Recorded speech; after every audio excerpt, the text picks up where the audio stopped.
Spielberg and George Lucas made the television, made a movie, Indiana Jones and the Crystal Skull. You actually Because met George Lucas, and you were dining with him or something, and you had some kind of anecdote, right? Can you tell us about meeting George Lucas, the man of JJ? yeah, Great movies, I think he's a great, creative, innovative. I mean, he's not like a director like John Ford, of course, or Frank Capra or something, but he's great. he's a wonderful producer. Yeah, producer. Yeah, Yeah. that's right. I'm very creative too. I mean, what do you have to say about that experience with George Lucas? Can you tell us before we go onto Nos Reno? Yeah, there was a big party quite a few years ago, a big party at Disneyland. There's a special invitation only party. And I got a special invitation from Disney to come to the party. And I met the president and chairman of the board of Disney and George Lucas, and I had lunch with both of them. It was a wonderful experience. I was there at Disneyland. Everyone was eating. It was lunchtime.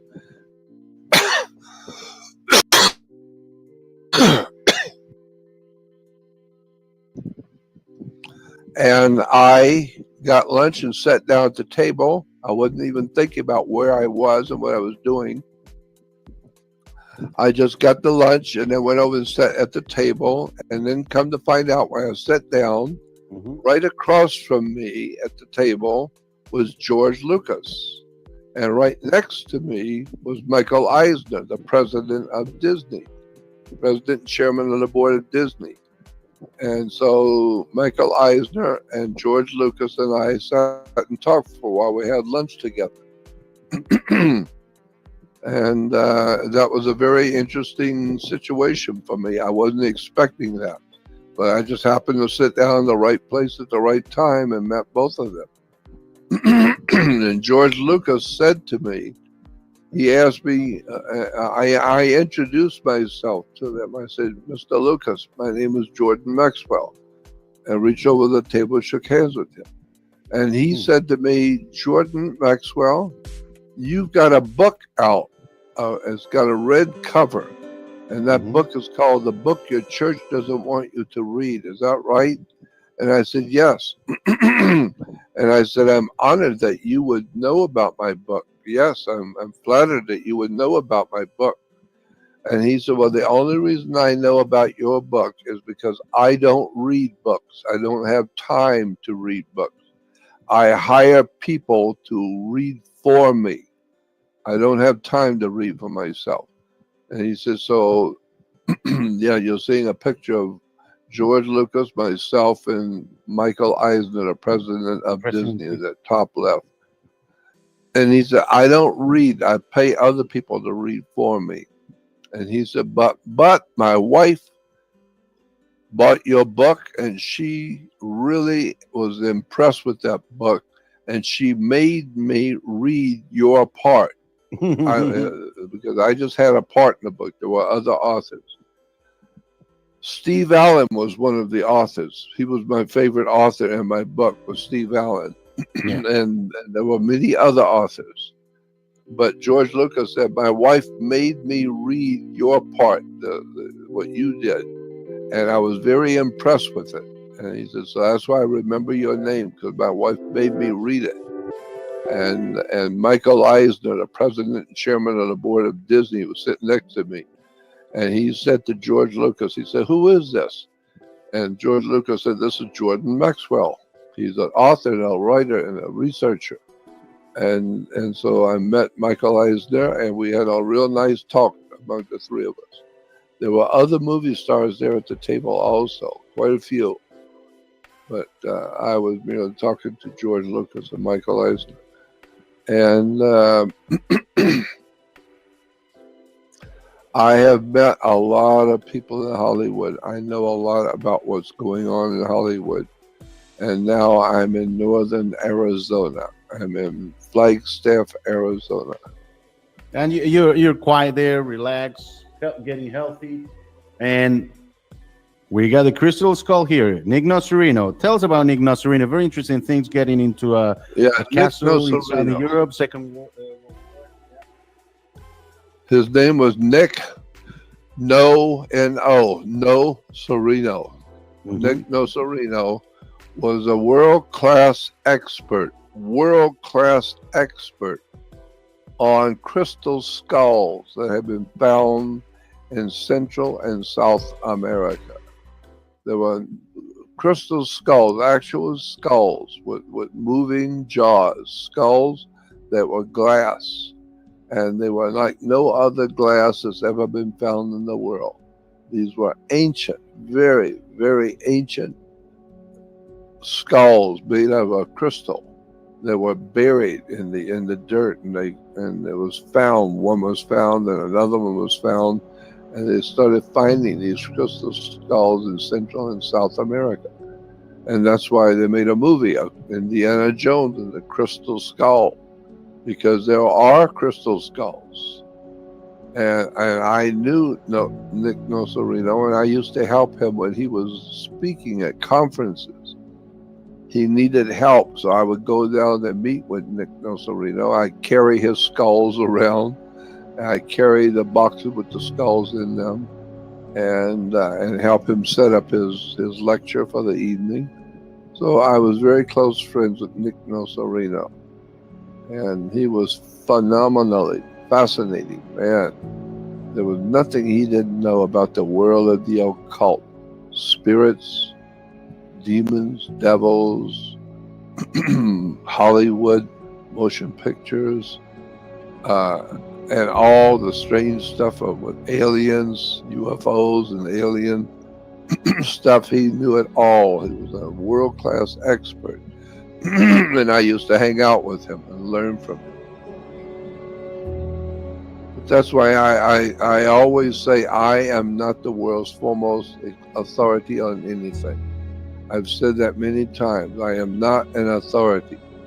I'm just an ordinary man pursuing extraordinary knowledge. Yeah, what did Nocerino say about the skulls? What did he did he think they were? These skulls. They were communication devices like a telephone. Mm-hmm. They were a communication device that the extraterrestrials, the ETs, kept to communicate with each other. Wow. Because you could talk to the skull, and other people who had skulls would come back and talk to you through that skull. It was like having your own telephone, but it was not a telephone. It was a crystal skull, a glass skull. Mm-hmm. You could talk to the skull, and somebody else would come back and answer you and talk to you too. But they were not human. Mm-hmm. But these skulls actually, do they save also information, some data from the surroundings or something? Yeah. I heard some story like this, like it might actually, save some, like, auras of people, or the history of people, or sounds, or some kind of vibrations, and it actually records this kind of registers this, but I don't know how they really work. I Okay, mean, let me this tell one you. doesn't record anything. This is the one that I had made. Yeah. Let me tell you, when you go on my website, jordanmaxwellshow.com, you will see another website that I have. I have two.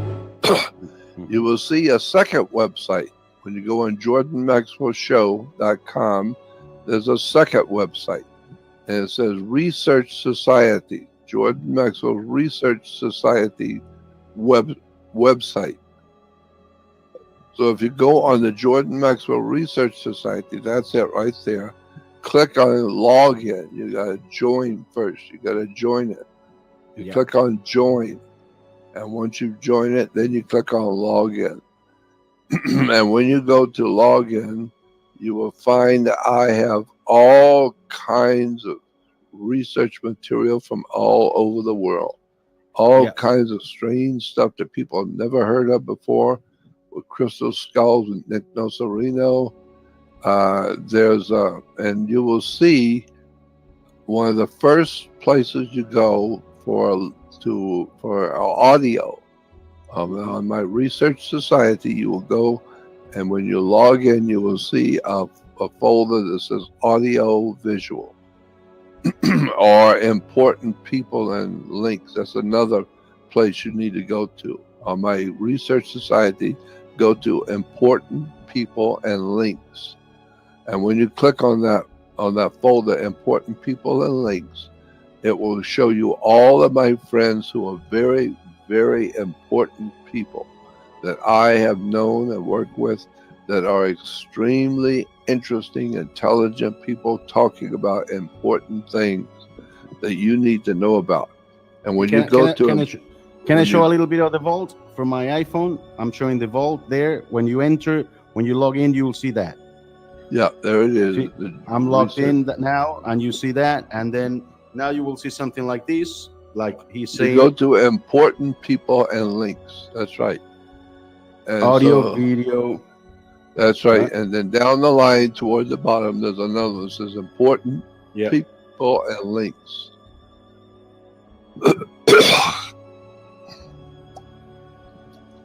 That's it. So you click on the important people and links, and you will see one of the first people is a guy named Bill Jenkins. Bill Jenkins, the broadcaster. Bill Jenkins. And Bill Jenkins used to be a major name. That's Manly P. Hall. Manly P. Hall. The next one, there's Bill Jenkins. There's my friend Bill Jenkins. He was the head of ABC News, Los Angeles. Bill Jenkins. Now you'll see the Open Mind. You see it right there with your fingers on it right now. Open Mind radio show. Bill Jenkins used to have a show on ABC Radio, Los Angeles, called Open Mind Radio Show. And Bill Jenkins was absolutely sensational. He had on all the most important, impressive researchers and writers, etc. So you go on my website, Jordan Maxwell Show, and click on the Jordan Maxwell Research Society website, and you have to join. But when you join, it's going to have all kinds of audios and videos, books, and people I highly recommend, all kinds of important stuff. It's Open Mind. I'm Bill Jenkins, and you're going to need one tonight, because we probably are going to sort of brush ever so lightly so many things that have been brushed. That's where you can find a Jordan Maxwell Research Society, right there. That's it. One of the finest masters of weaving these tales, and they're not just tales, but they're the results of a lot of science. Or the Roswell crash, for example. Yeah, and so what I'm saying is that when you go and click on Bill Jenkins, click on his radio shows right there. Click on it, says Open Mind Radio Show. What is the stock market going to do tomorrow? And on that radio show, there will be a list. There's a list of people that he's interviewing. And then click on Nick Nocerino, and it says Crystal Skulls. Yeah. And it will be Bill Jenkins interviewing Nick Nocerino on the Crystal Skulls. You listen to Nick Nocerino, and I'm telling you, he will blow your mind. He's fascinating. The stuff he's talking about, it was absolutely incredible. You go on Bill Jenkins' Open Mind Radio Show, and then click on the interview he did with Nick Nocerino. I think this is the Nick Nocerino side. Yeah. Means that most of you are right here with us on this little excursion into a different world that you don't know. Tonight we'll talk about sparkling and spanking. So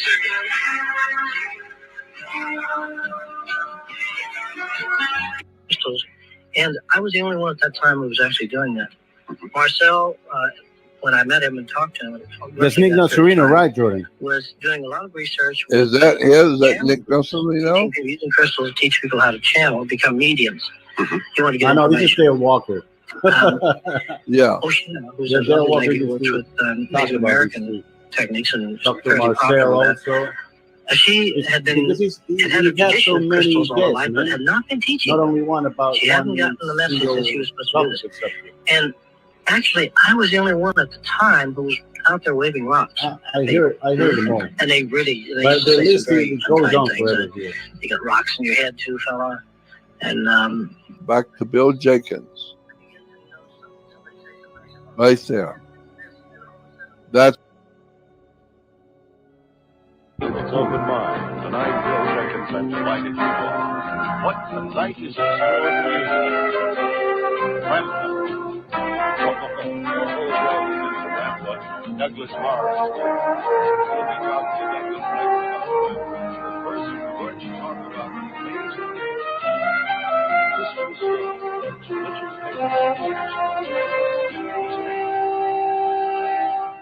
And we've been hearing a lot about you, Nick, and your work with the crystal skull. Dale Walker was here, and he tantalized us one night for about 15 minutes about the crystal skull, and he wouldn't talk about it until the last 15 minutes of the show, because he said everybody would be wanting to talk about the skull.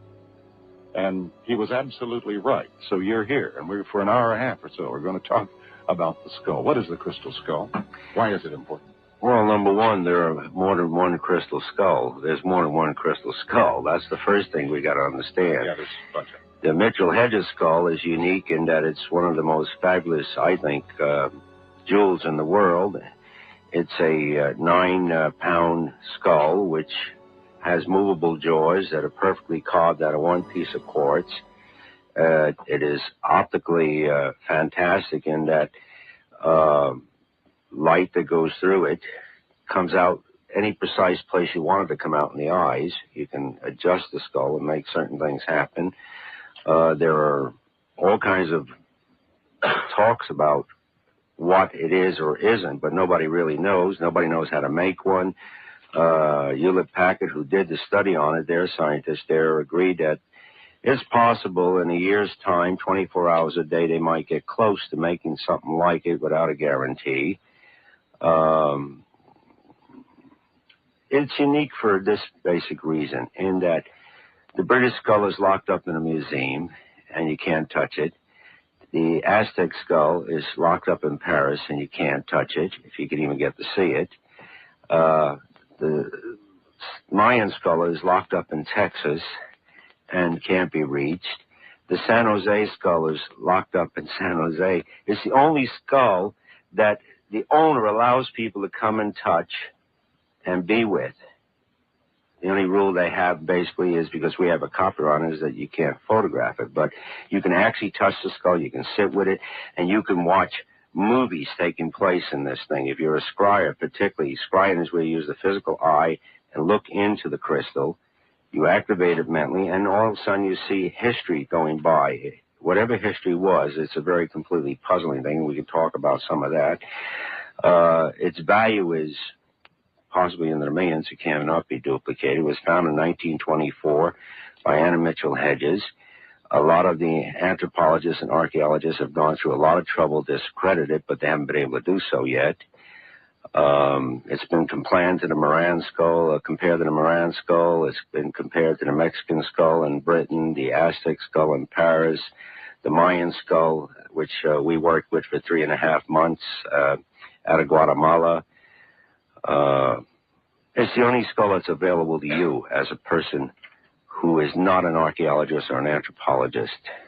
In just a few moments, you've told us some rather startling things here, Nick. Let me kind of recap them for you. The archaeologists have found a number of these skulls that are made of quartz. No, they have not. Or who found them? No skull was found by an archaeologist. That's why no skull is recognized. Oh, I see. Where did they come from? Number one, the British skull was stolen from some people who found it in a tomb, and it passed through army ranks eventually to, I believe, a man by the name of Burney. From Burney, it went to into the Christie collection. Tiffany, from there, went on to the British Museum. The Aztec skull was, again, taken by French soldiers out of Mexico, and eventually ended up in a collection, the Maxwell collection, and from the Maxwell collection it ended up in the museum when Napoleon was going around raping nations and taking their museums. Just like the Vatican Library sits in France. Mm-hmm. The true occult library is in the Biblica in France, and that's the only place you're going to learn anything about crystals. Then your Moran, Dr. Moran, Digby, and a few others decided to compare the Paris skull with the British skull, and they didn't do that. They ended up doing the British skull, which is called the Mexican skull, or if you want, the Aztec skull, with a skull which was called the Bernie skull, which they claimed was the Mitchell Hedges skull, and it gets into a lot of hanky-panky in the 30s, and that was the only study made by an archaeologist and an anthropologist on skulls in the world. The only study, and it covers 3 pages in a magazine called The Book of Man. There's no other study in the world except the ones we've done, and so forth and so on. So no archaeology. If you don't find it, let me explain something to you very quickly. If your museum does not find it in a dig, it's unimportant. I see. You see, because no doctor at the museum or at the college or the university could attach his name to the find. And Mr. Mitchell Hedges, F.A. Mitchell Hedges, was a archaeologist and an anthropologist who was involved in some other things, which we can get into, but we won't. And because I was involved in similar things, and I don't want to get into It's a family show, Nick. Right, I know, but this has to do with such things as possible espionage and stuff like that. And so archaeology and anthropology are one of the ways he moved around the world, just as the German archaeologists and anthropologists moved around prior to the Nazi invasions. And when they found the skull... Indiana Jones and all right. those people. What was disappointing was that there was no archaeologist there from a university or from a museum to put his flag there. See, when people go out on safaris and expeditions in the old days, they didn't go out for a week like they do today or for a couple of weeks over the Easter vacation. They went out for 1, 2, 3, 5 years. And they had to raise money and pay for these expeditions.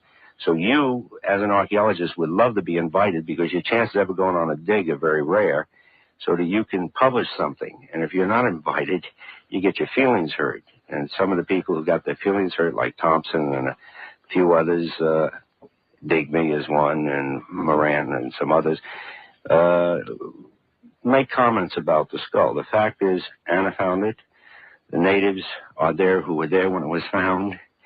Her father was not there at the time it was found. Mm-hmm. Her father came later. It took 2 months to dig the skull out of the temple to even get into it. The rocks were so heavy it took several men to move the stuff, and it was 2 months of digging to get in there. Then another 2 months before they found the jaw of the skull. You see, and this is proven fact. The other thing is that why it's a private skull, this was another thing that hurt many of the museums and people in the profession, because in the dig, everything was given to the American Indian Museum or the British Museum. That was Mr. Mitchell Hedges' belief to give it to museums, but they did not get that skull, because when the skull was taken out of the ground, all the natives fell flat on the floor and started crying and screaming and praying. And within weeks, Mayans were showing up from Peru, from Guatemala, from Mexico, from all over. How the word ever got out that the skull was found, no one knew. So the skull was given to the natives, who had it for 2.5 years. Now, had it not been given to the natives, which they can take that because it's their property, and it's their tomb, their temple, they now were the owners. When Mr. Mitchell Hedges left, they gave him the skull. They did not give it to a museum. They did not give it to somebody in the profession. They gave him the skull, so it was his privately, and he took it all over the world with him. And that, again, annoyed a lot of people. Well, it just shows that politics and bureaucrats It is. and everything. But the interesting thing, to me, the very interesting thing, the skulls all came, from Central America, Mexico, and that area? Absolutely. They are perfect replicas of a human skull, but made out of quartz crystal. Yeah, particularly a woman's head. A woman's head, it seems. But whenever you look at them, under certain light, now an amazing thing and an astounding thing begins to happen, and there is no explanation for it. Yeah, well, there are codes to causing things to happen in skulls, color codes. There are also sound codes, which we've been working on for about 10 years. And these pictures you see back here, which will be on sale at the First International Crystal Congress in San Francisco, are some of the actual photographs that we did color tests with. And each color brings out and produces a different dimension of scenes. Now, the skull, you have to understand, is like this glass. You're looking around you. You look right through it. Right. Now, the moment you, Bill Jenkins, puts his hand on it or focuses his mind on it, the skull becomes cloudy and sutures begin to appear all through it. And in those sutures, each of those sutures are overlays of pictures that start falling into place. And as they fall into place, they just go on and on and on. And it goes further than that. Some of the pictures here, if you have a moment later to look at them, these pictures transfer to all crystals around it. Oh, really? Yes. In other words, if you have a crystal ball there, if you have this crystal pyramid that you see here, there, the pictures start appearing also in the crystal ball, which we photographed. We have one here for you to look at. And while you're looking at pictures here, you've got to also stop and look over here at this pyramid or this ball and see it. Now, the thing about it is that when you take this ball away, it continues to show pictures. And we have people now for what we left there in November who are looking at pictures today and trying to photograph the pictures in the balls. And the balls that they had. So it picked up the energy from the skull. Absolutely. Somehow. Now, he would probably understand how it happened. I don't, Mr. Bendini. Yeah. Mr. Bedini may figure that out. Maybe it's involved with scalar energy in some kind. You got me. I don't know. But there is a lot of energy here. There's certainly something astounding and fascinating going on with the crystal skulls. There are how many of them? 7 or 8 of them? Well, there's 9 that I'm aware of. 9. One we just tracked to the Vatican or into Rome. This is the one that Hitler had gotten his hands on, and it took us nearly 30 years to locate in Berlin, and we were going to try and get there to see if we can get to the people who had it. And it disappeared again, and as of 2 months ago, our people in Italy tell us that there's a skull has arrived in Rome, and we're trying to locate that now. All right. So we want to take just a little break here and dig into some of the things that you've discovered, and the color coding and the light coding and the sound coding, and find out maybe what that skull is trying to tell us. I'm Bill Jenkins. It's Open Mind. If you start looking at the skull after you've touched it or you've mentally focused on it, it just starts doing a movie show for you in a way. You're seeing one kind of picture after another. What are the many different pictures that you've seen? Just, some of them that come to mind. I saw a flying saucer there. Well, we've seen, this is going to sound, the sounds we get, and which are intriguing me because I've been trying to locate these sounds, after 4 years we found out are the sounds of dolphins, porpoises, and whales. So you get the sounds out of the skull. So we've located some of the sounds, and we went through hundreds of records and tapes and to find out what the sounds were, number one. Number two, when you start looking at the skull, this Anna Mitchell Hedges skull, the Mitchell Hedges skull, seems to be the oldest and the most perfect of them. It's not perverted like the others, which I'll explain the perversion. But you seem to be above it, looking down. And as you look down, you're seeing continents. Only they're different. It's like one big landmass. And then all of a sudden, it's like a slot machine. You pull the lever, and the land begins to move upward in the skull, and the land from down below seems to move where the up was, the land from below comes up. It's like land rotates, number one. Number two, 4 times we watched the land masses break up. Now, during these times that we watch the land masses break up, we watch people who seem to go through a metamorphosis. For instance, their hands begin to change, and their faces and neck begin to change. And they dig holes and go into these holes, and water comes over them. I know it sounds silly, but I can't describe Well, any that's other. what you were seeing in the skull. Okay, then the other group, another group, seems to go into the earth. They seem to go into caves and stuff. Now, the third group, and I know you're going to laugh at this, seem to get on some sort of a thing, which we know doesn't exist, and take off into the sky. A saucer-shaped thing. You might say it's saucer-shaped, right. Swamp gas. Now, these are the 3 specific things. Everyone moves to the south, to the east, and to the southeast. No movement to the west.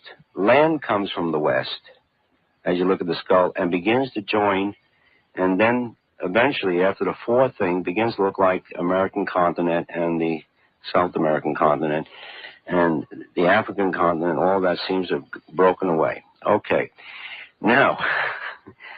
Well, is it almost as if you're watching the movements of a speeded-up look at the Earth as the land masses you're looking now move out? It seems to me looking at millions of years going by very fast. Then what happens Steven Spielberg is listening. I see a new movie is coming. Well, this is.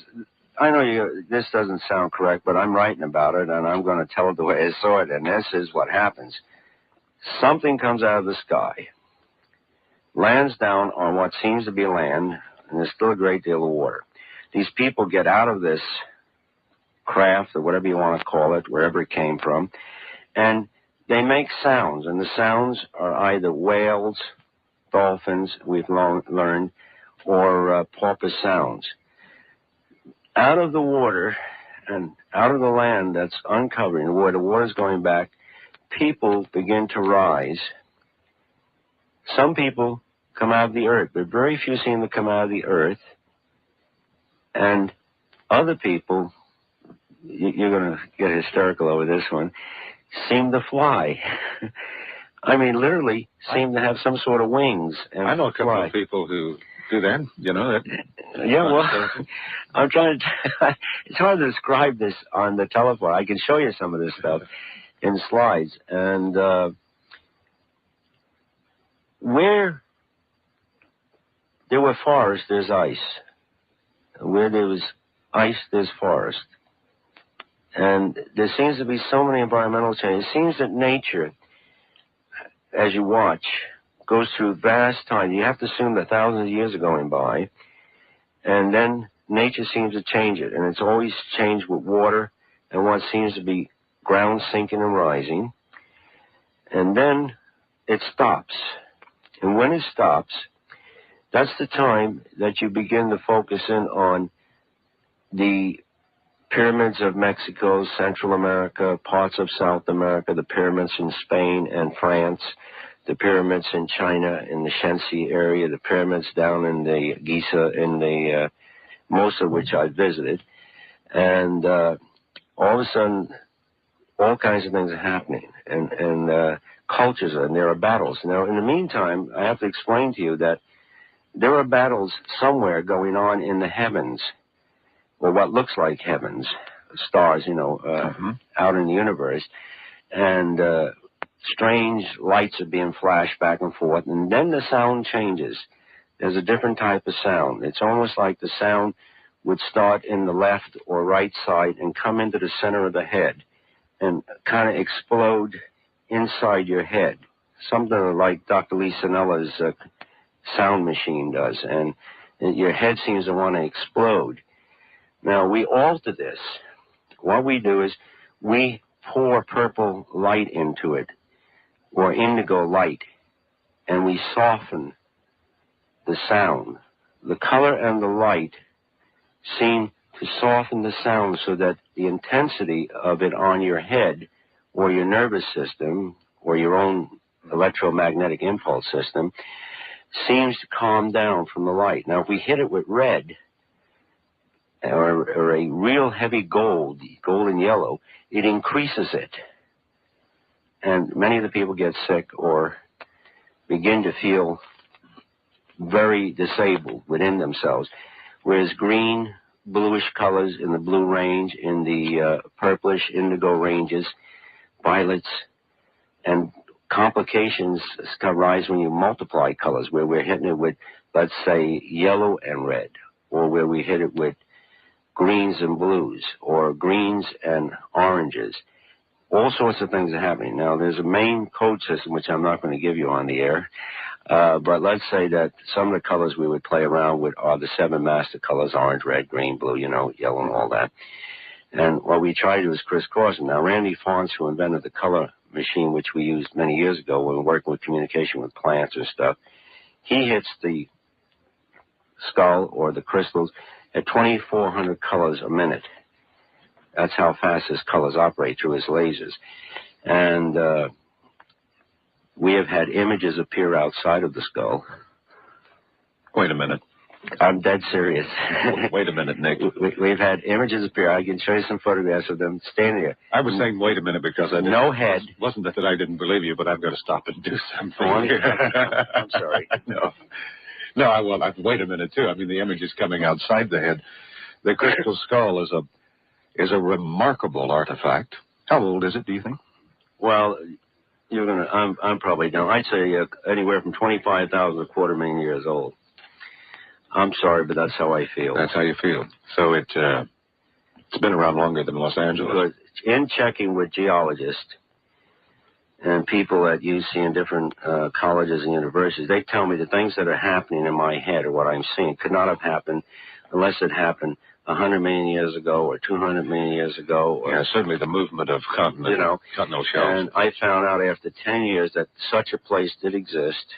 We were in Toronto, and one of the people up there actually showed me photographs and asked me, is this what you saw? And he called it a Gowana land or something. And I says, that's right. And he says, well, have you ever heard of Pangaea? Have you ever heard of them? And I said, no, I don't know anything about, what you're talking about. And he says, well, all of these things have happened.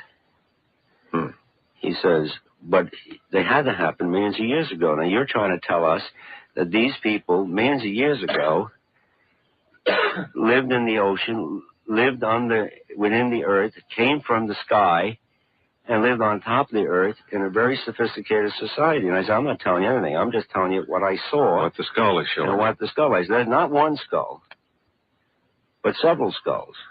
And they're all doing the same thing, basically? Basically, yes, except the other skulls do not show 4 changes. They show 2 changes, and Mayan skull shows 3. Okay? Now, they show different things, though. Wait a minute. If we don't stop, we're going to end up at the end of this hour doing nothing but commercials. I'm sorry. But I'm so fascinated with what you're talking about. The Mitchell Hedges crystal skull in particular, crystal skulls in general, there are a few, and they are probably the most astounding and fascinating artifact on the face of the earth. And we want to find out more about them. We're talking to Nick Nisserino, who has spent a great deal of time with these skulls and probably knows as much about them as anybody on the planet. And it'll be your chance to talk to Nick here in a few minutes. Let me give you the numbers. He is Nick Nisserino. We're talking about the Mitchell Hedges crystal skull. A crystal skull that if you look at it, trigger it by touching it or just concentrating on it, it starts unfolding vista after vista, view after view. That gives all of the impression that it's gone back into the very early dawn of the creation of Earth, and we get a chance to look at it. Somehow or another, it seems, that skull is recording history right on up to the present, and sounds as well as pictures. It goes deeper than that. Deeper than that, okay. Yeah. Analyze us some more, Nick. This is fascinating. Well, what happens basically with the skulls, take the Mayan skull. We had it for 3.5 months, 24 hours a day.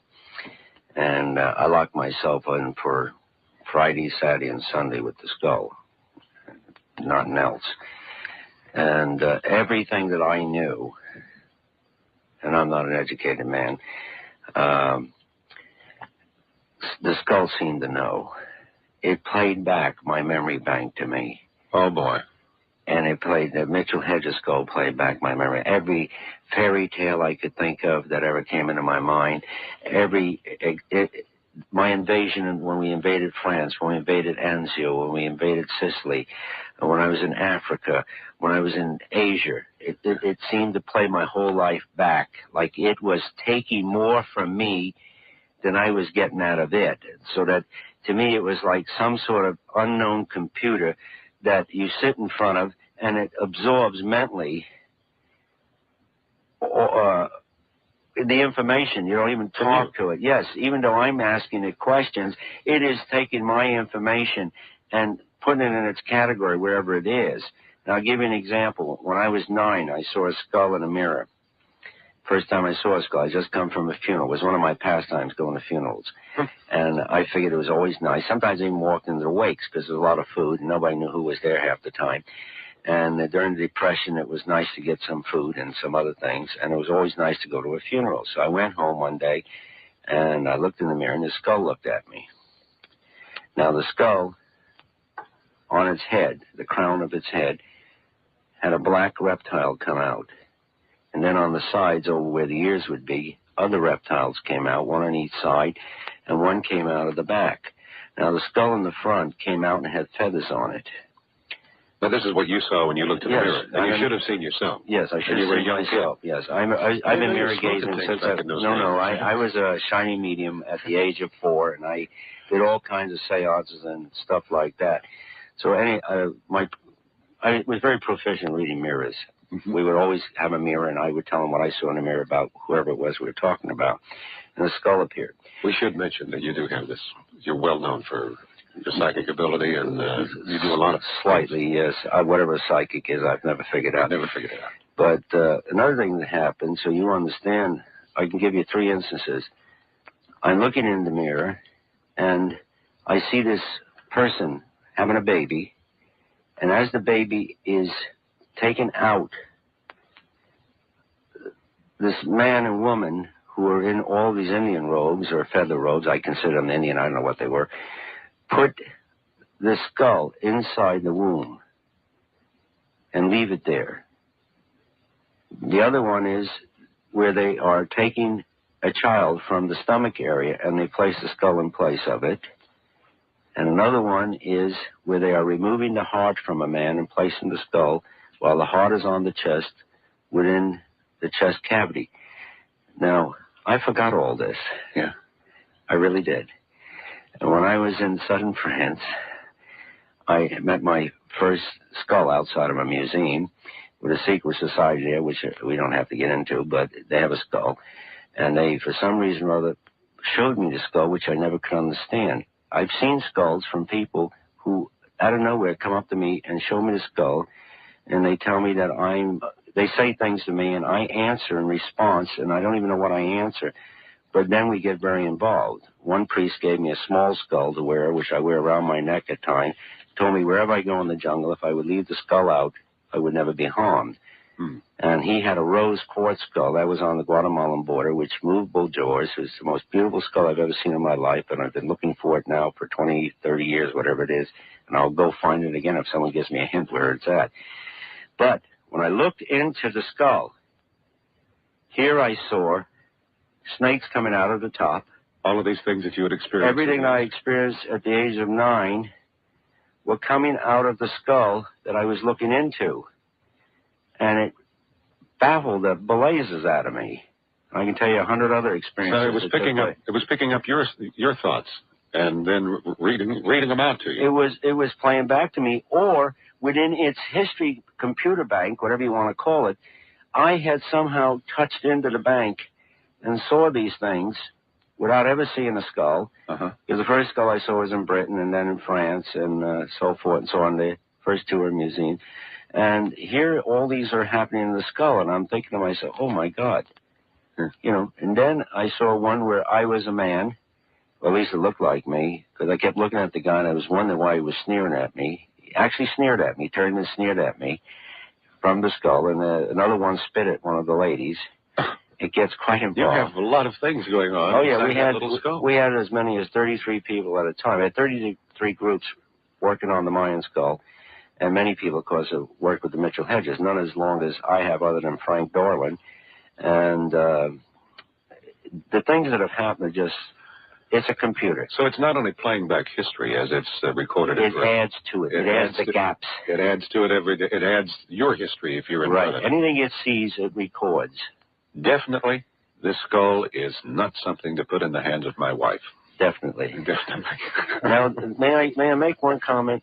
The Mitchell Hedges skull did not show the perversions, Bill. The Mitchell Hedges skull at no time showed people being killed or sacrificed and it being used. All the other skulls did. The most perverted of all is this Aztec skull from Paris. And then the British skull is very bad. By perverted, you mean it's showing a lot of It's showing too much of the, what I call sacrifices and slaughter. Whoever got the skulls did not understand its use, and because it was a skull, probably felt that being a crystal, it absorbs energy, so they gave it energy from life, from death, from all sorts of life forms were absorbed by it. Whereas the Mitchell Hedges skull shows none of this. The Mitchell Hedges skull deals with a society that I have not been able to comprehend, that deals with clothing that I have never seen in this world, and places and buildings I have never seen in this world. And I've been around a little bit, and deals with, how would you say, worlds that cannot exist unless they're inside of this world or under the ocean. Or some other place. Or that's the point. Some other place. I don't want to go that far because... well, we do that all the time on this show. People think I'm nuts when I talk about possibly another planet. It shows 3... Believe me, Nick, on this show, we don't think you're nuts. We think you're right on target when you start talking. But Mitchell Hedges talks about 3, or doesn't talk. It shows you 3 universes, larger than all of our galaxy put together. And then it shows you a giant sun, and it has planets around this sun. And it shows you what looks like, and we know they don't exist, I call them UFOs, hopping from place to place. Swamp gas. Then coming here. Yes, swamp gas from Venus. And finally lands here. And a planet out here somewhere, which looks like it's by what I think is the moon, because we described the moon before anybody ever got on it. We were able to look at it, look at the moon, and we were able to draw it and make notes of it. And a lot of it was proven when they finally got on the moon. Have any of the astronauts ever seen the moon pictures? The astronauts that were there? Have they ever seen our pictures? No. Or looked at the skull? No, we don't have many scientists interested in what we're doing. That's very, very intriguing to me, that here is this astounding thing going on, and we have some astounding minds out there that are looking for information, keys to our beginnings. And it seems like there's a computer ready just to tell you anything you want to know, but we're just going to turn our back on it, which is seems.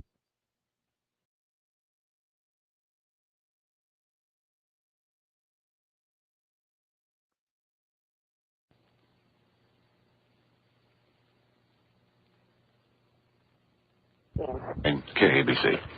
The great aboard. Thank you very much. The first thing is, I must say, I have never heard anything like this crystal skull. It just is, it is something kind of blows your mind. So, as long as we're doing that, my first question would be, does Nick feel that it also can tell the future? Should I answer that? Yeah. Okay, yeah. I think that what we're seeing deals with the future. Number one, in the visions in the skull, we see 13 skulls. And they exist in simple mathematical formulas. I don't know anything about math, so I can't get into it. But I think that if all the skulls were put together, we would have a more peaceful future, because the skulls show something in the future that has nothing to do with war, nothing to do with famine, nothing to do with... It shows a contented society. You can watch this, and you see peace that is just beautiful. It's almost like there's a love for everybody. And I would say it not only shows the future, but it shows the heavens are involved in the future. And therefore, we ought to do something about it. But who can do anything about it? I can't do anything about it. You can't do anything about it. We have to do it on a tremendously international level, because everybody is so involved in their own little games, their own little ethnic cultures or sub-ethnic cultures or national cultures or prejudices, that everything that we feel from the skull keeps giving a message out to bring all the skulls together. Even the people who own the skulls will not let you near them. The British Museum won't let you near its skull. The Paris Museum won't let you near its skull. I'm sure that the one in the Christie collection you can't get near. You can't even see the records on it. And I can go on and on and on how everyone has got the skull, and those who do have skulls are hiding them and not letting anybody near them. I think the skulls have to be put out in public. I think people have to be able to see them, and each person will gain from it, and the future will be a lot brighter. You will be able to see the Mitchell Hedges skull up in San Francisco, won't you? At the First International Crystal Congress. It will arrive on June 20th, Friday night, and it will be there June 20th, 21st, and 22nd, and it leaves on the 23rd and goes on from there. The actual Mitchell Hedges skull will be there with Annie Mitchell Hedges, who is a fantastically beautiful woman, And you'll enjoy her, and along with many, many other wonderful speakers. And I would suggest if you can get up there, get up there. You can see the pictures yourself as they just... Yes, and we'll have pictures for sale. We sell sets of pictures of our actual research, and we tell you how to look in the picture and see something. We don't just sell you the picture. If you look at the picture, you may not know what you're looking for. But once we show you how to grid it, you won't need anybody to tell you how to look at it anymore.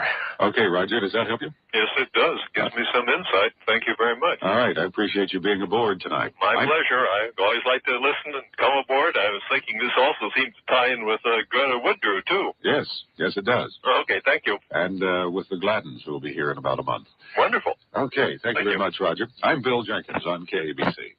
4 times, and a portion of the people being taken UFOs, another portion being taken into... Yes, ma'am. You did see that? Yes, ma'am. I don't prophesize. I'm not a channel, and I don't get into channeling much. But yes, it shows that nature, Mother Nature, is going to do its own job. You don't have to worry about the nuclear bomb because Mother Nature is going to take care of everything for you, and you have to be prepared for Mother Nature. Now, I don't know how often this happens. I get the feeling that it's thousands upon thousands of years. But I'm quite sure that we are faced with something that's more gigantic than any bomb we ever thought of. So we ought to stop worrying about bombs and worry about how to handle Mother Nature. When you say thousands of years, you mean thousands of years from now? I'm talking about thousands of years between each land change. So I don't know when the last one precisely happened. I would place it about 25,000, 30,000 years ago.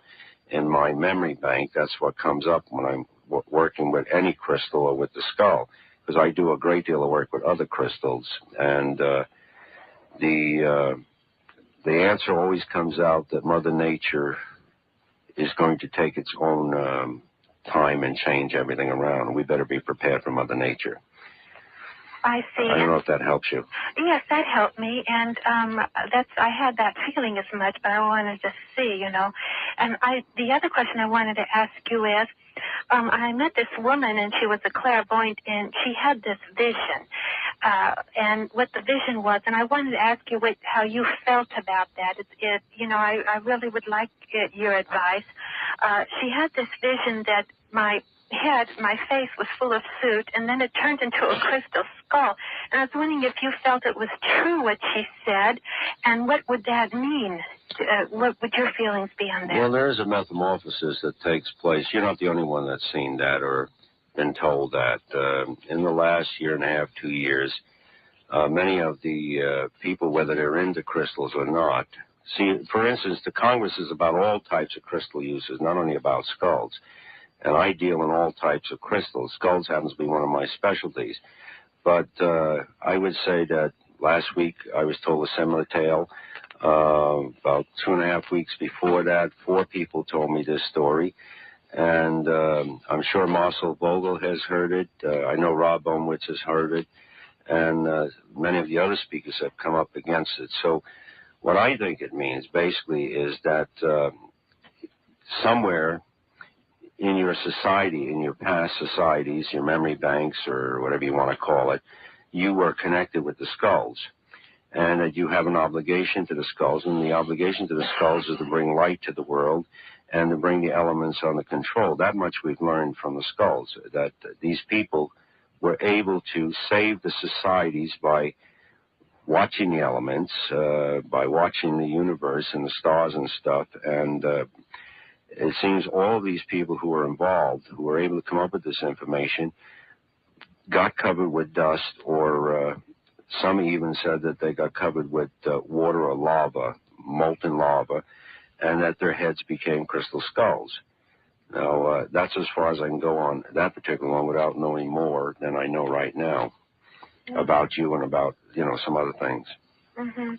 I see. Well, later on in the show, will you be giving your address and phone number and everything where we can get in touch with you for the information? Sure, we'll have all of that out for you, Patty. Okay, well, that's great. And I was just wondering, too, do you ever give private readings with the skull? That a person can go to you and pay you for a private reading where you could read the skull for the person? No, I don't. You mean read the actual crystal skull? Yes, for the person, like in a private reading where I could pay you to read the skull for me, in relationship to me. No, I do private consultations, but it has nothing to do with the crystal skull. The crystal skull is the property of Anna Mitchell Hedges. Okay, listen, we're going to have to go. Patty, thank you very much for your questions.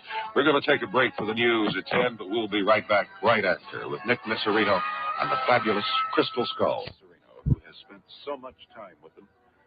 And I can't wait to find out more of the fascinating things that unfolds as you look at the Crystal Skull.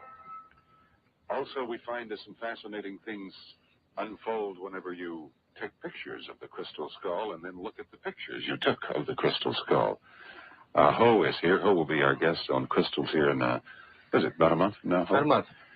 You were telling me during the break here that you had some slides of the skull. What happened? Well, what had happened was that Nick had come in to do a slideshow, and we had done 2 days.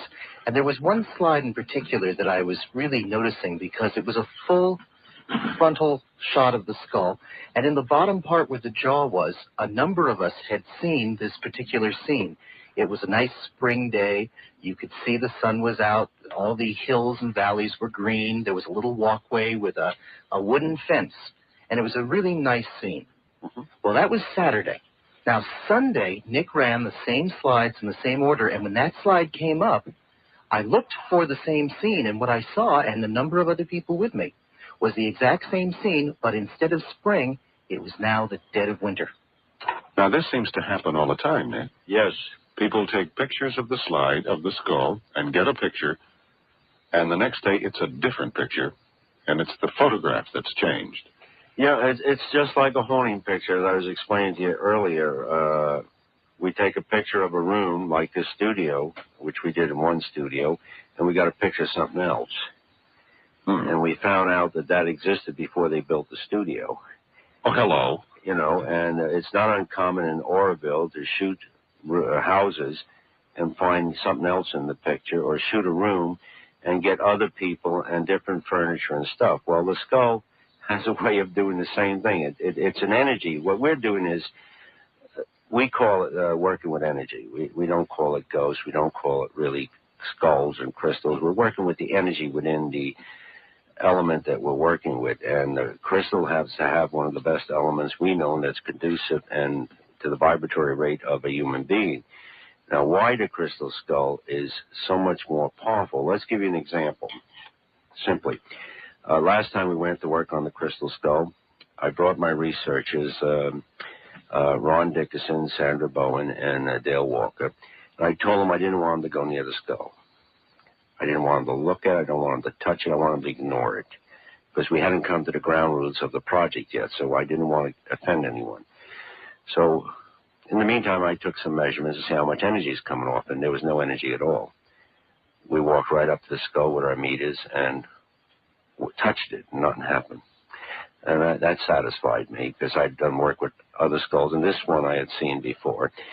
So about an hour or two later, I says, okay, I want someone to sit behind the skull. I don't want you to touch it. I don't want you to do nothing. I just want you to look at it.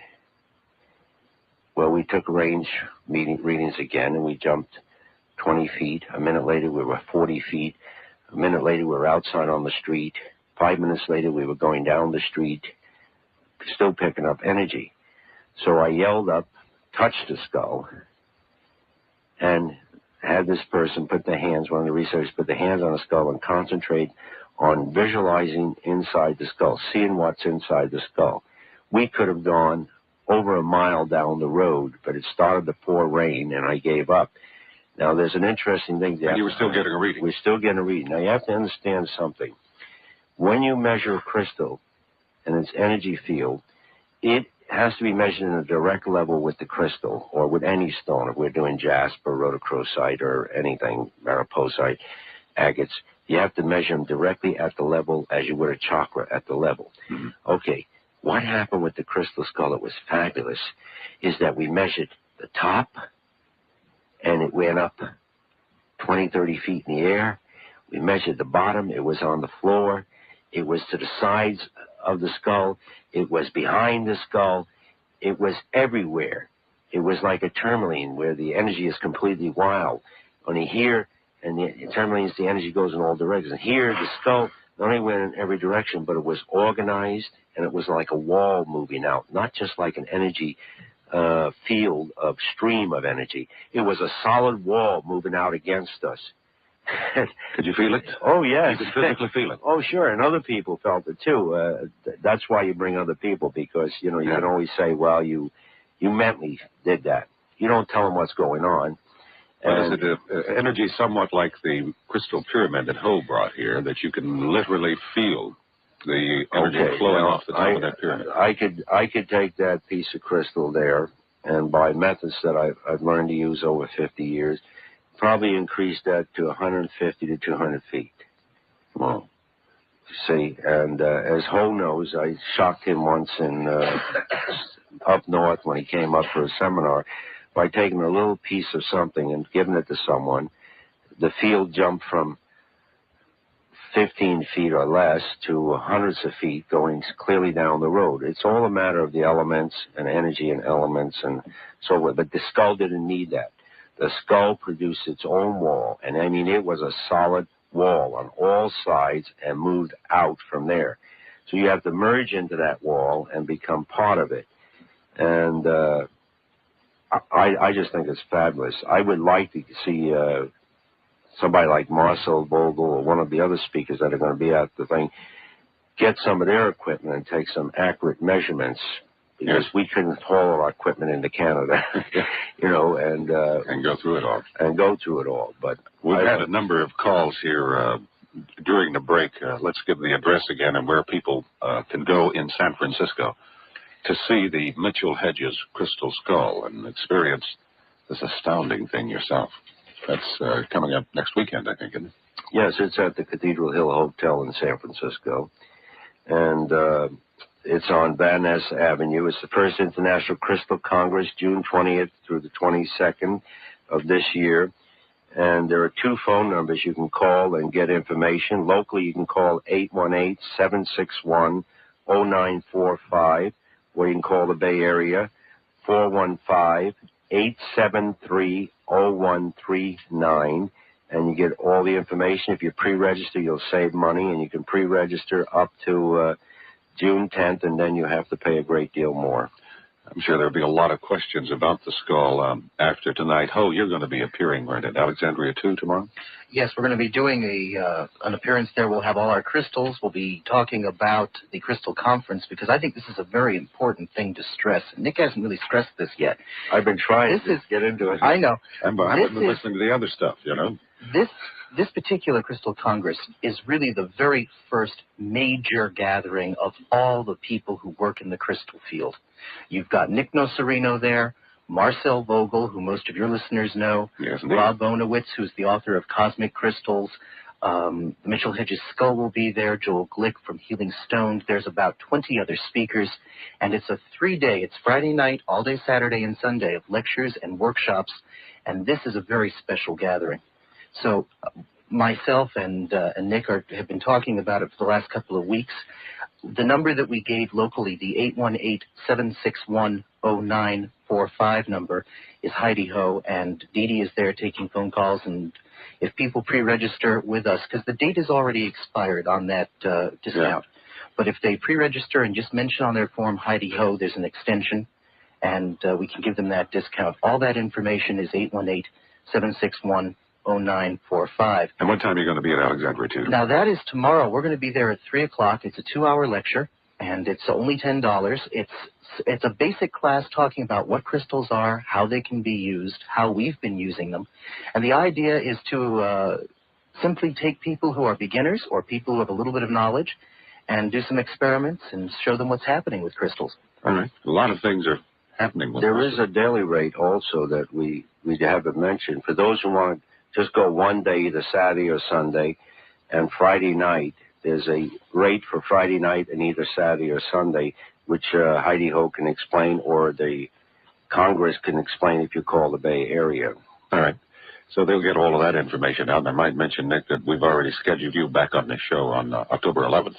Oh, I hope we get into other things like ghosts and we can get into all of telepathy and all of your fascinating world. And we're going to get into Dan's question about the time of Christ in just a moment. I'm Bill Jenkins on Open Mind. Yeah, talking about that fabulous and astounding crystal skull. Douglas Mayer is here, and we'll be getting to Douglas and his work with Ramtha. Has Ramtha talked about the skulls at all, Douglas? No, but some of Well, move that microphone over. You might as well just, being that you're here, join in. Jump right in. Correlations that Nick mentioned. We also have to talk about. Are we on? There we go. Oh, there we are. Here I am. Some of the times that Ramtha talked about correlate with what Nick was saying, especially about 35,000 years ago is when Ramtha puts the Atlantean deluge. And also Ramtha talks about a war of the god of lights, which took place a couple million years ago, and out of that war, the first planet, Melina, was destroyed, and then from there, Earth came along. So there was a lot of interesting correlations. We'll be getting into those correlations. We'll have fun. All right. That's Douglas and I. We're recording the show tonight in Optophonics. That's the first time a radio program has ever been recorded. You're going to get a copy of that. We were listening to the process here during the news break. It's quite fascinating because everything is exactly where it is. If you... Oh, I see. And John Bedini is over there working his machine. But if it's behind you, you're going to hear it behind you. If it's in front of you, in front of you, on top of you, on top of you, and out of speakers. Right there. So something new is under the sun. Well, let's go to Dan. I promised we would, Dan, and thank you for waiting on the line so long. That's okay. Yeah, still here. Hi, Bill. Hi, Nick. Hi there. Hi. This is great. What a great topic. I am interested in the times of Christ, and I was wondering if you had any pictures of him walking around Israel, or any other scenes of the times of Christ. Me? Nick, or whoever, Well, no, I don't, but it's possible that other people do. I followed Christ's path many years ago in the 40s, and supposedly all of the places it was written that he went to, and picked up stones and dirt along the way, which I still have to today. And what I saw basically were things in my own mind, or memory banks, that related to what we call Christ, or what related to a Messiah, a man that was involved in trying to free his people, as you want to call it, bring peace and love to the world, and also followed John the Baptist's trail, and was rather young and so forth. So I have a lot of pictures in my head. And it's interesting to note that the skulls did not project these images back. This is the one thing that they did not project back to me.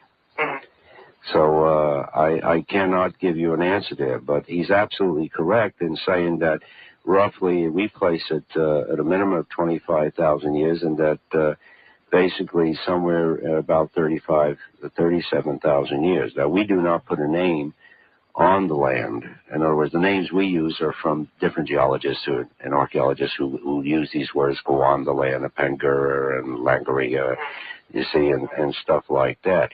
I don't think it's important that you have a name. I think what's important is that you have a sophisticated society, and the skull and many of the visionaries and channels are picking up societies that existed, and that these societies were sophisticated enough to travel around the sky. Let's take the Mayan. The Mayan never used wheels. Now, I spent a lot of time on the Mayans. Smart as they were, they never used. Why would they go around figuring out the stars and the planets and not use wheels, which all their toys had wheels on it. All the children's toys had wheels on it. Why wouldn't they use them for grown-ups? Unless they had a better way of moving around.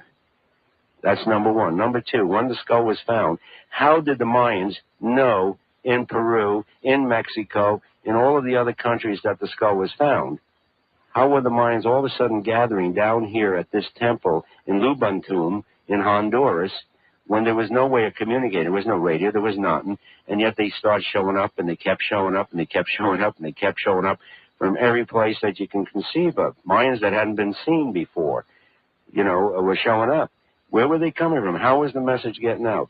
So when I think in terms of Christ, I think in Christ as one of the mysteries of life. And so is the skull, apparently. Well, the skull is also a mystery in life. Yeah. But I think it's possible that if Christ did exist, that he came from one of our sophisticated societies. And he had the ability that many of us have, because in reading, I have about 57 Bibles and testaments in every nation from nearly every country in the world in different languages that I've read and looked at. And I would say that he said in all of them that what I do, you can do and more. That's about the best I can give you an answer there. And thank you. And a quick second question. I think it was the first hour, one of the callers, and he asked a question, and you talked about the future. And you said that you had a beautiful kind of paradise that you saw, where people were getting along with one another, and there was love flowing, et cetera, et cetera, et cetera. And my question is, you said there was an interaction with the heavens. What did that look like? Well, I happen to get a lot of stuff from NASA slides and pictures and stuff. And we have a show that we don't show to many people, which we use the heaven slides from, that fit into what we see. We think we see in the skull. We show all of these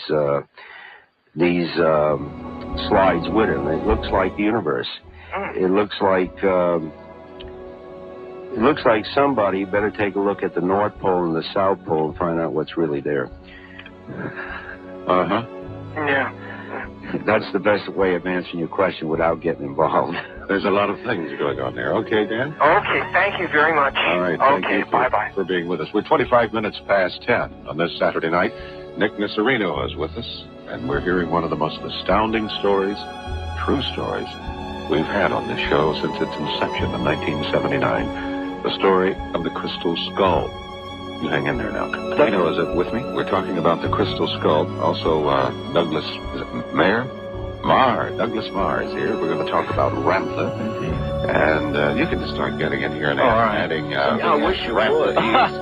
add little Ramtha-ese to the skull here, because there seems to be some correlation of what the skull is telling us and what this marvelous clairvoyant Ramtha is telling us. Ramtha one time... Well, we were talking about how he reads people and how he reads people's souls. Basically, he reads the light. He said he goes out and catches the light, goes out into the universe. And I couldn't help but think when you're receiving this feedback from the crystal that there is a catching of the light aspect. Definitely. And as the scientists are beginning to discover now, we are light beings. We are not just made of mass, just the body. We are actually beings of light. And as that light lowers in vibration, the mass actually forms itself. So from what I'm hearing, it sounds like the crystal skull is allowing these people to actually raise their vibrations to a higher place. I think so. And able to actually catch that light and then focus in on it.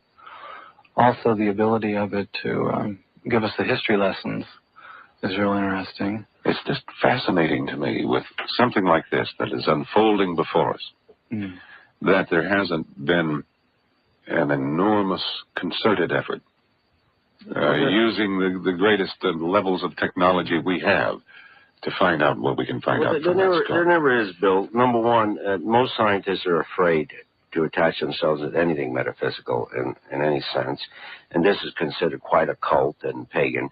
It doesn't matter how sophisticated it is.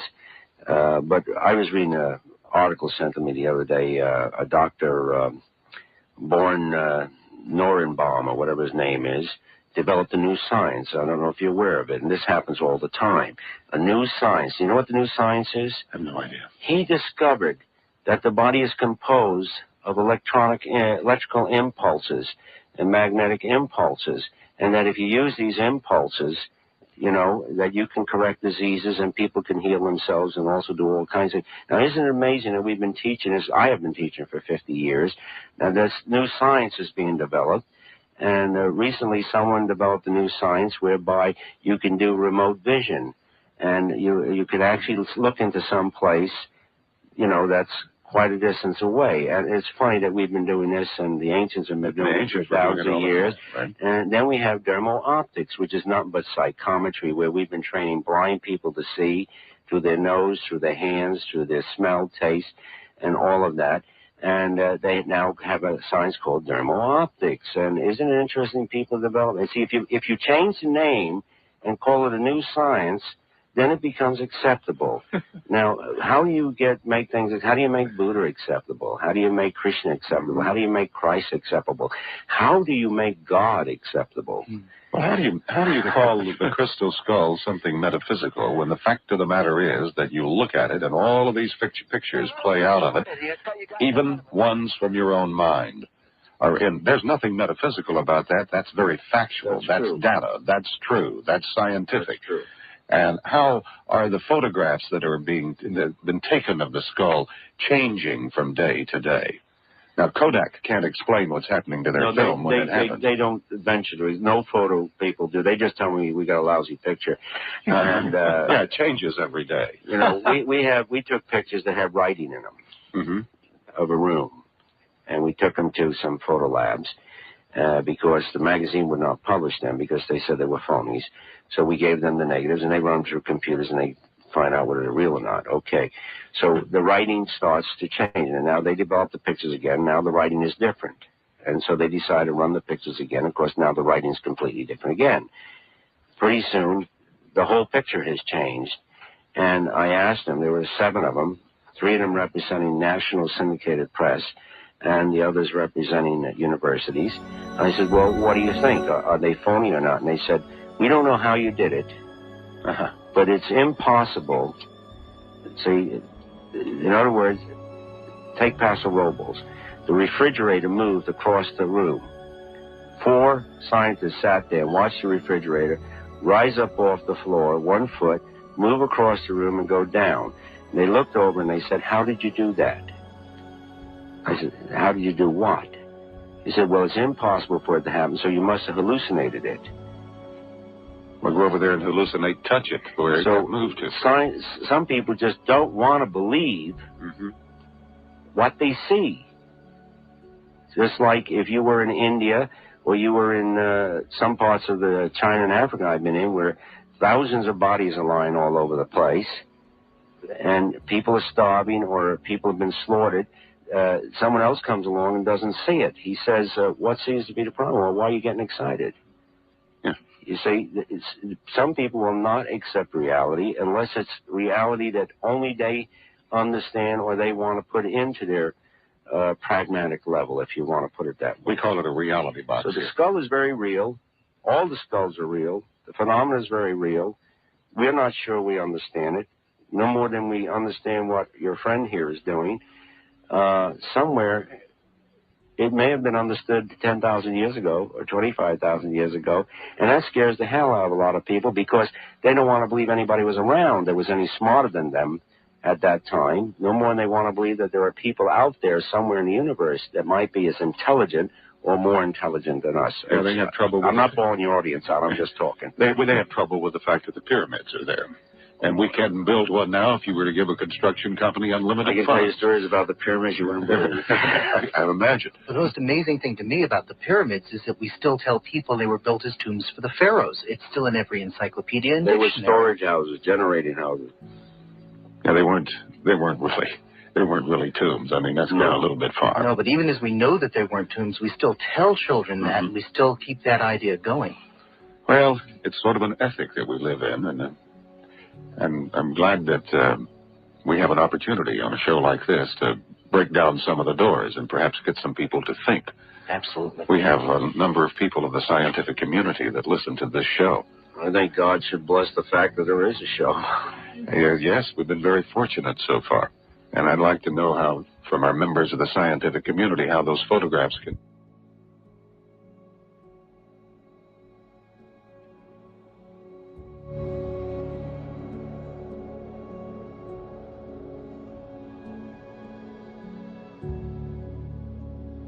Mine. You know, Bill, what amazes me is that why some pictures change and other pictures don't change.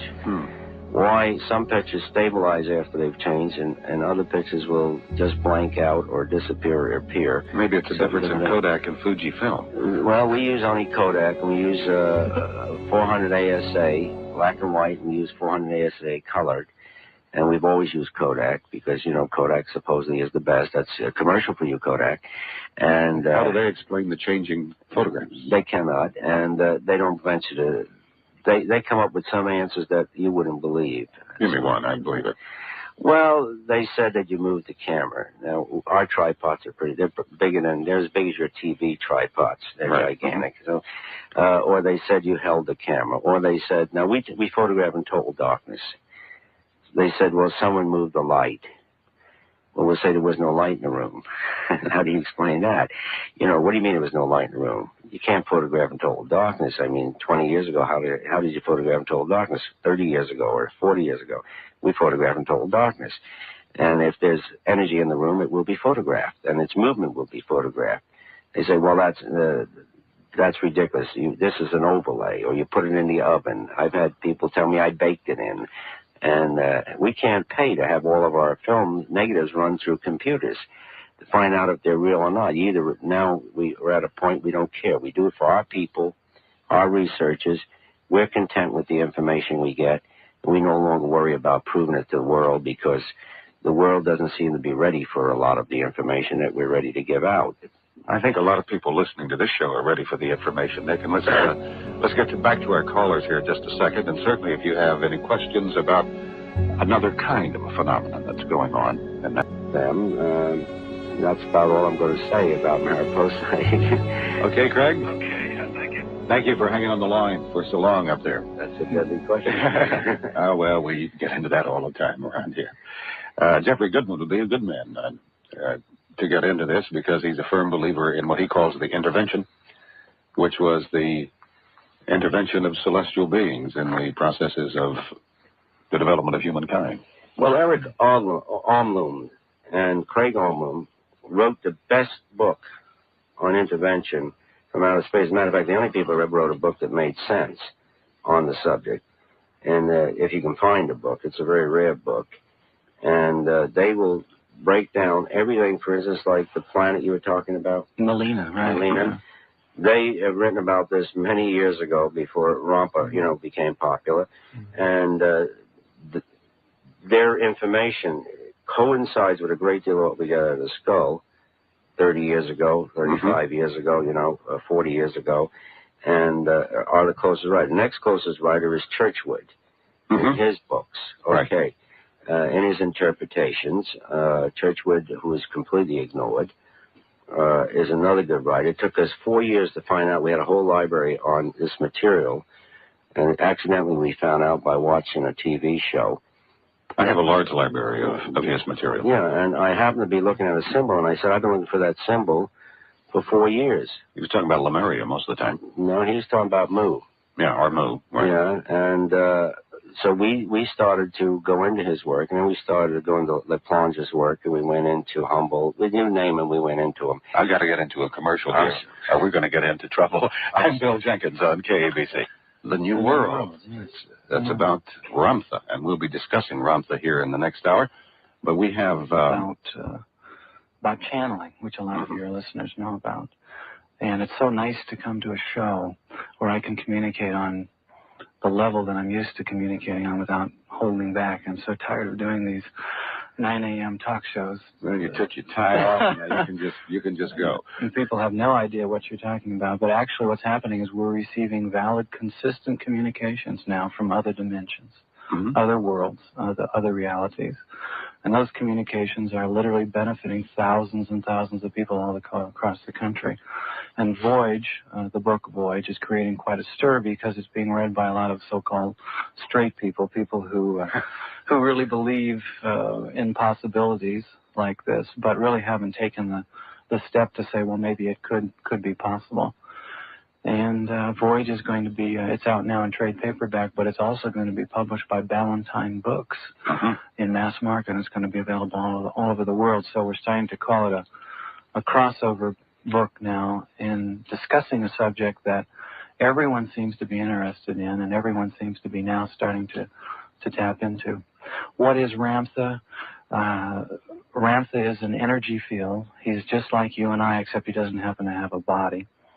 He's tapped into the Akashic records. He calls them the River of Thought. He travels around the country in the body of J.Z. Knight, who is Ramtha's channel. And they communicate, having seminars to literally thousands of people. Probably the most well-known participant is Shirley MacLaine. And in Shirley's book, Dancing in the Light, she talks about how Ramtha told her that within 2 weeks a script would appear, and that script would contain a mother-daughter relationship, and if she wanted to accept that script, that she would win the coveted golden prize. It seems to me that that sort of happened to Shirley. It did sort of happen. Ramtha introduced me to Shirley in 1981 while that was unfolding, and so I was aware of what was going on, and Shirley and I communicated. And we had a wonderful 2 hours with Shirley one night. She is really a great, she promised grand me another lady. show. She hasn't done it yet. Yeah, she's a grand lady. So basically, I'm an author, and I observed Ramtha for about 5 years and how he communicated with literally thousands of people. And I broke through my skepticism to look at the possibilities with an open mind that perhaps there are other worlds out there, and we've all been looking for seen worlds, and they're all out there in an unseen world, and now they're beginning to communicate with us. And Voyage, the subtitle, is an adventure into unlimitedness, and when you function in an unseen world without a body, you are totally unlimited. You can tap into anything you wish to tap into in any dimension you want to. Well, I have, a thing that always crosses my mind, and let me kind of harken back to Bill, who was our last caller. Before we went, had to take our break, Bill, we really did. ABC wants us to do that. He doesn't believe any of these kind of things. And there are a lot of people this way, and skepticism, I think, is healthy. Oh, very particularly much so. Whenever you're dealing with a whole new set of values and a whole new set of ideas and things and research that's going on as we do on this show. So I consider myself very skeptical about so many of this. But when someone is called channeling, and we're hearing more and more people channel, and you have observed Ramtha, as J.Z. Knight goes into trance and comes forth. We've had trance mediums on the show. We've had Kevin Ryerson and Thomas Jacobson. Is there any way to check the information that Ramtha is giving and see how accurate it is? Or is it the kind of information that you really can't prove or disprove? There it is. Sometimes it just sounds wonderful. Are we getting valid information that is checkable? And if we're doing that a lot, then where is it coming from? Yeah, that's my one of the situations that I've been presented with. How do you prove the possibilities? How do you prove the potentials? First off, you prove it by people actually taking in the communications and changing their lives. I think that's a real significant test of a teacher or a counselor. In the book Voyage, there's a whole section devoted where people who have been in touch with Ramtha's communications and have taken them into their lives and then actually began manifesting things for themselves, manifesting abundance and love relationships and starting to get along with their family and doing things that they never thought they possibly could do.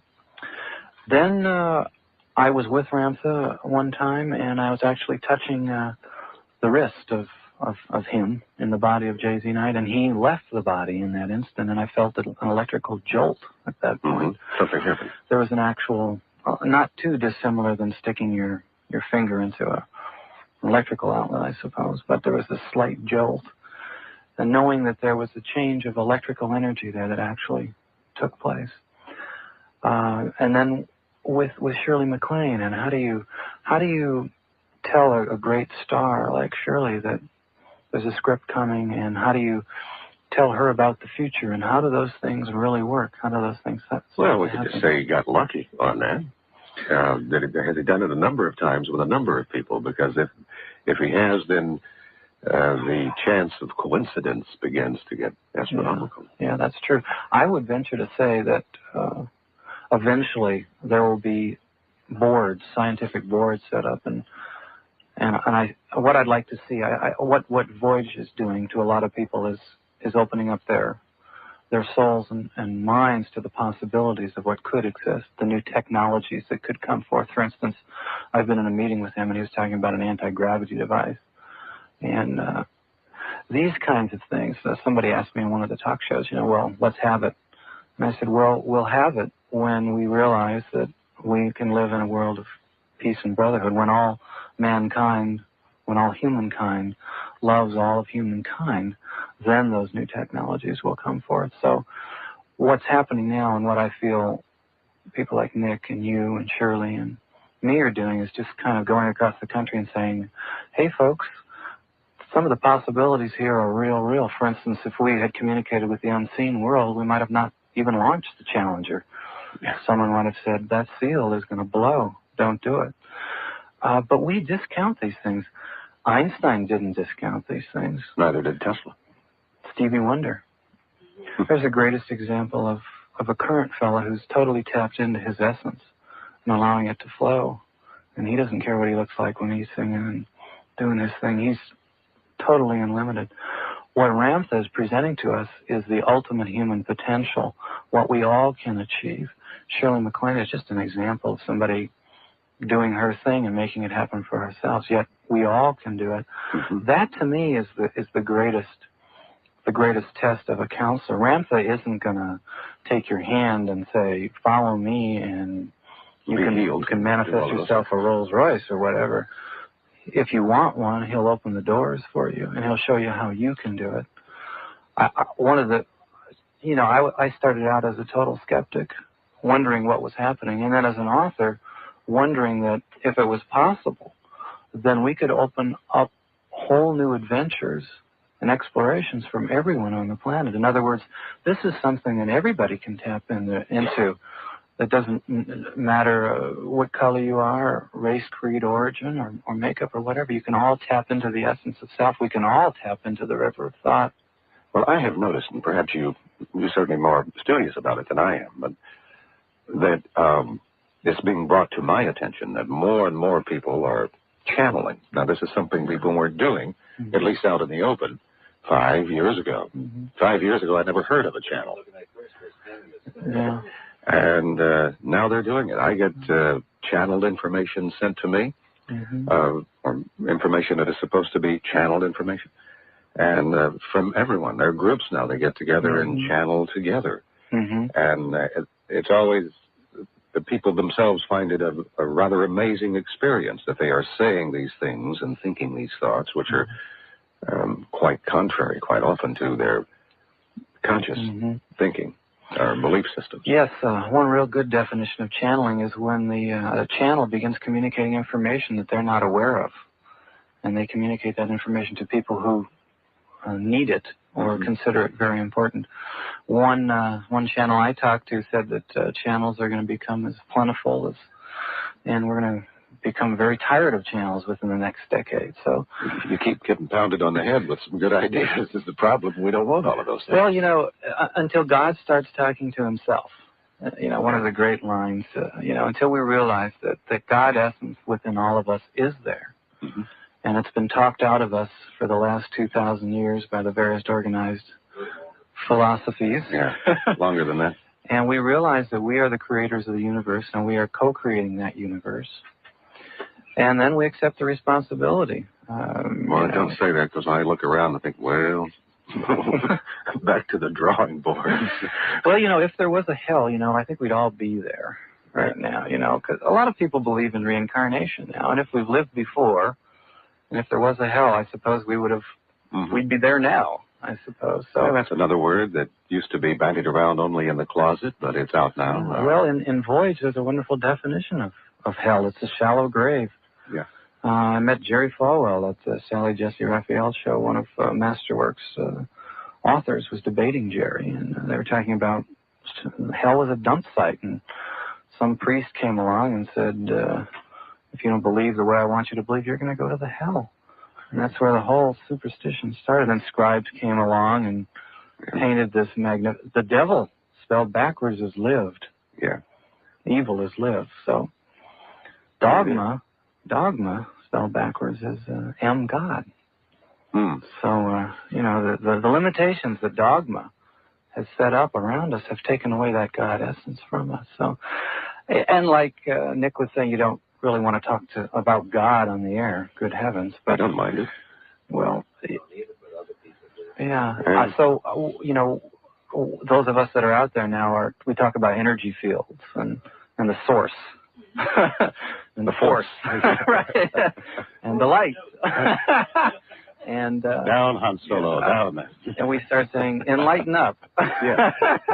If you want to be enlightened, lighten up. Enlighten up, yeah. Let me lighten up here for just a few moments. And if you have some questions for Douglas Marr, please feel free to call. Let me give the numbers again for you. Found it in Douglas Marr, who's written the book Voyage to the New World. It's about channeling, and certainly it's about Ramtha as well. And let's see what's on your mind, Bob. Hi, Bill. Hi. I'd like to ask a question of Douglas. Yeah. I read something about, in a quote from Ramtha in a new book that's out called Celestial Rays. It shows photographs of ships landing on Mount Shasta. Yeah, it's a beautiful book. Anyways, he says something about the pineal gland. It's behind the pituitary, and apparently it's what most people are calling the third eye. And it's really not an eye at all, and I was wondering if you knew anything about it.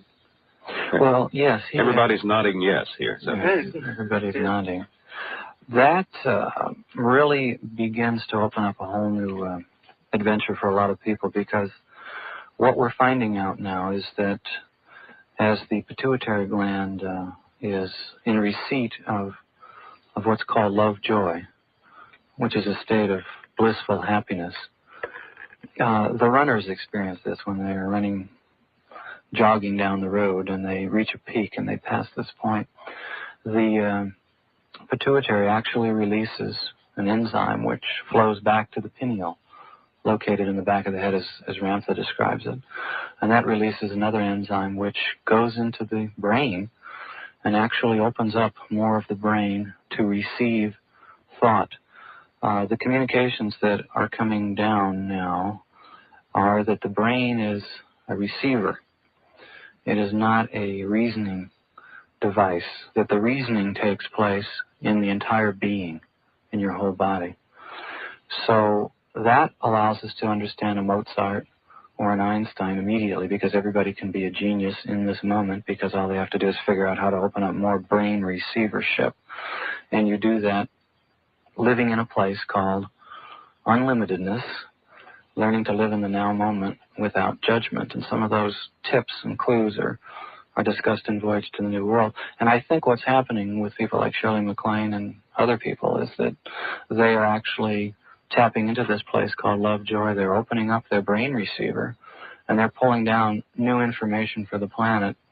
And they're actually part of a precognitive adventure that's really starting to happen. So the question you asked is really a very meaty one, because scientists now are beginning to show us how that enzyme really works and how the brain capacity really is increased. So one real good line is genius is just a thought away, that once you think you can open up that brain receivership, you will do it. And I talk to people who program themselves before they go to bed, telling themselves that they want to receive more from the river of thought.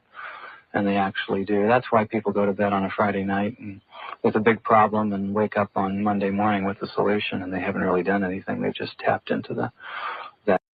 And yeah, actually, paper pyramids used to, there was a craze in the late 70s that they would preserve things. So she was putting food products under pyramids and this and that. One Sunday. Patrick Flanagan had a lot to do with that craze.